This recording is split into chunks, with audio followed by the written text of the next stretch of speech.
Even though the Call of Duty Black Ops 4 Blackout beta starts next week on Monday the 10th for the PlayStation 4 because both Sony and Activision are spelled with $signs, or Friday the 14th for the VCR and the PC, ending on Monday the 17th, there's tons of new info coming from Game Informer to hype up the mode as if people are too stupid to realize that gaming journalism is actually just another branch of rich publishers' marketing campaigns. There was a rapid-fire interview with David Vonderhaar who confirmed that he is actually a DJ that went on for like 14 and a half minutes with 195 questions and answers. Here are some of the facts that came out during the interview. The beta player lobby count is at 80 maximum, with the current testing of up to 115, as a shout out to you zombies heads out there, which of course Call of Duty fanboys will rejoice about it being more than Battlefield's Battle Royale mode, in spite of the fact that we know that Battlefields can handle 64 players, but Call of Duty hasn't handled more than 18 except in HQ for Call of Duty World War II and non-battle situations, which you could barely accomplish there. There's also no frame lock and a goal of 60 FPS, but maybe lower for certain parts because this console generation is supercalifragilisticexpialidocious.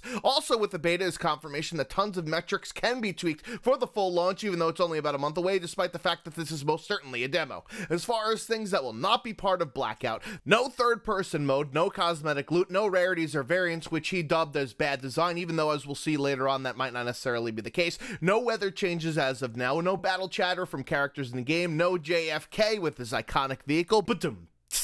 or Jimmy Kimmel as playable characters, no Blackout custom games as we know it. It is not a simulation, there is no name for the map, no cross-platform play, although if you're on Sony, this isn't really a knock against you because you already don't have cross-platform play on Fortnite, but all those RP Fortnite people might want to slow your roll a little bit with this announcement, and it won't be a standalone title either, or at least Vaughn has no control over that. For the things that were confirmed, there are AI zombies in the Blackout mode which can be killed in order to drop loot called the Zombie Stash, containing more rare items like a Zui Handler gun, a ray gun, or monkey bombs, and these zombies are confined to certain areas of the map, and to look for the Ray of Light like a Madonna album that probably introduced Vaughn to the electronica genre like it did for most everybody else. As far as loot goes, there are 3 types of armor and 3 types of health that we later learned are bandages, trauma kits, and king-size med kits, with 150 starting health like in multiplayer, so no wonder why that's why the multiplayer health was so high. It was to prepare us for the Blackout mode. Anyways, there's also 8 different primary ammo types, 12 equipment items, 17 consumable perks, 17 weapon attachments for 25 different items, some of which may be melee weapons, with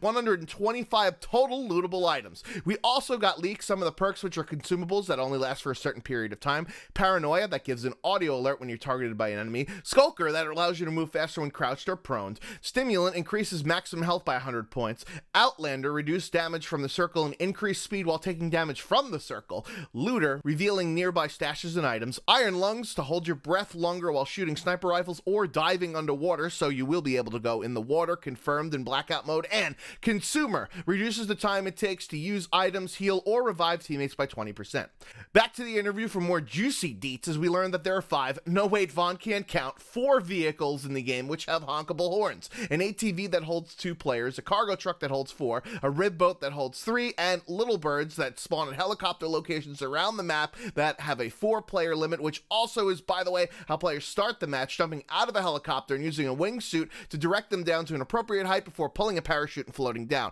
You can also use that wingsuit to base jump from places that are up on high in order to get the fuck out of Dodge if you need to in a hurry. These vehicles can carry 10 to 20 loot items, which may include Ruin's grappling hook, along with being able to have 2 primary weapons, and scavenge items can count towards various challenges for unlocking new characters and other things to play dress up with in an FPS, including having emotes. Speaking of which, there are around 20 or so characters that will be available to play during the beta, which include Blackout specific ones and others from previous Treyarch games like the Magician in Black Ops 3 and at least one Mason, but Vaughn did not rule out characters from non-Treyarch Call of Duty titles as being available in the mode on launch. There will be limited time offers to make access to unlocking shit easier, but they won't be excluded when the time limit is up, kind of like how collections are in Call of Duty World War II. We'll fucking see about that. Lastly, we also learned a lot about the map and mechanics of the mode, with there being falling damage and a circle that's a sort of randomized to not go over water or out of bounds areas, with the outside circle being comprised of, quote, things your nightmares are made of. But then he gave a hint about Nova gas zombies outside.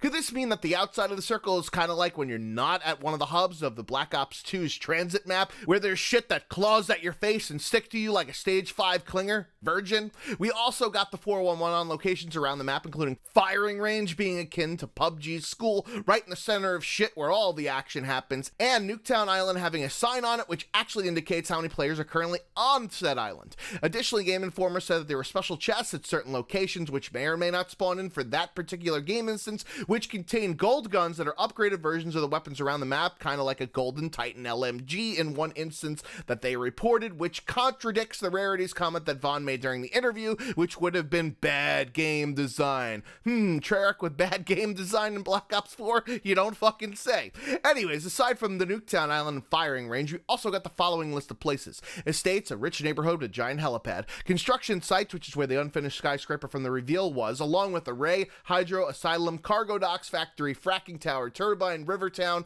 with a gallery of pictures that also include assets from Transit, Buried, Call of the Dead, Raid, Silo, and Fringe. Partial images of the entire map were also given out to many community members, which were finally assembled into this full picture of the map that you can now see on screen here. For a map that's supposedly 1,500 times the size of Nuketown, a shitload of it is taken up by water, which isn't playable space, or the giant vast emptiness that's the lower right-hand portion of this world that makes Spaceballs' actual combing of the desert not look fucking insane.